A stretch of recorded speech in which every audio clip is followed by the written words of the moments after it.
Ito, small lang ko ang daka na bike rack sa kong issue sa una.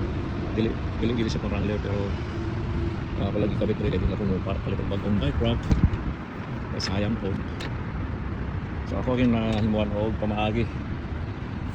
Butangan ako siya og 4 inches drop trailer hitch adapter.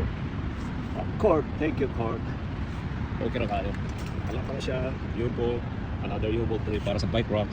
Kanigikan sa hitch 2 inches receiver mo ni ang adapter mo ni ang pinaka-adapter 4 inches drop. Very good. 2 inches akong ikamit nga dili na siya mabihan mas anin siya karon 4 inches. Very good. So kini dili ko siya recommended nga pang Jeep Wrangler kani akong bike rack na daan.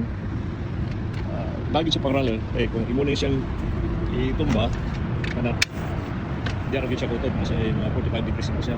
Kung pang Wrangler man go diretso na siya dire. Diretso na siya. Para dili na siya masangit. Nag-apply mo sa front. Pero kani kaya nahimuan man ako pamahagi nga takan ako siya adapter na 4 inches drop. Apply harap siya tarong dili siya masangit. Hindi siya maabihan all the way to the back. Kaya kani mo siya arm.